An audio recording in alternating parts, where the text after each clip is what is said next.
ఫోకస్డ్గా వెళ్తేనే పని జరుగుతుంది. All we need to do is focus on ఒక 5 to 10 ఫ్యామిలీస్. మనకు తెలుసు మన ఊరు వెళ్తే ఈ యదవ మనకు ఎట్టి పరిస్థితుల్లో ఓటు వెయ్యడు అనేది మనకు తెలుసు. వాడిని మార్చడంలో మన నైపుణ్యం ఉపయోగించాలి. వాడిని ఏ రకంగా అయినా కానీ మనకున్న ఎబిలిటీతో, వాడికి పిల్లలు ఉంటారు, పెళ్ళం ఉంటుంది, అన్నీ ఉంటాయి. వాడి అవసరం ఏంటో తెలుసుకొని దానికి మనం ట్యూన్ చేసుకోగలిగితే డెఫినెట్గా ఒక ఫ్యామిలీ మారితే 4-5 ఓట్లు మారుతాయి. దట్ విల్ హ్యావ్ ఈచ్ కాన్స్టిట్యున్సీలో 1000 ఓట్లు మార్చగలిగినా కూడా మనం అంత దూరం నుంచి ఇక్కడికి వచ్చినందుకు న్యాయం చేసిన వాళ్ళం అవుతాం.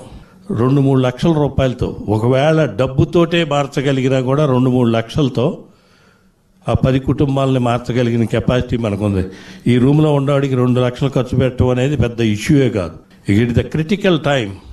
ఈ 1 month టైంలో ఇంకా మనకి there is no honeymoon, it is a do or die situation లాగా మనం గోల్ ఓరియంటెడ్గా వెళ్దాం. దానికి మేము అందరం సిద్ధంగా ఉన్నాం సార్. ఫోకస్డ్గా వెళ్తేనే పని జరుగుతుంది. All we need to do is focus on ఒక 5 to 10 ఫ్యామిలీస్.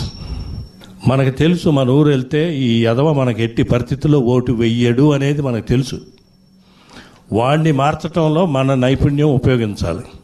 వాడిని ఏ రకంగా అయినా కానీ మనకున్న ఎబిలిటీతో, వాడికి పిల్లలు ఉంటారు, పెళ్ళం ఉంటుంది, అన్నీ ఉంటాయి.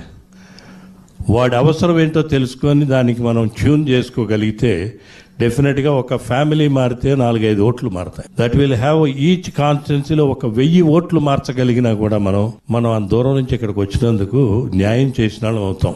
2-3 లక్షల రూపాయలతో, ఒకవేళ డబ్బుతోటే మార్చగలిగినా కూడా 2-3 లక్షలతో ఆ 10 కుటుంబాలని మార్చగలిగిన కెపాసిటీ మనకుంది.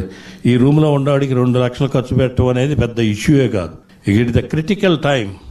ఈ 1 month టైంలో ఇంకా మనకి there is no honeymoon, it is a do or die situation లాగా మనం గోల్ ఓరియంటెడ్గా వెళ్దాం. దానికి మేము అందరం సిద్ధంగా ఉన్నాం సార్.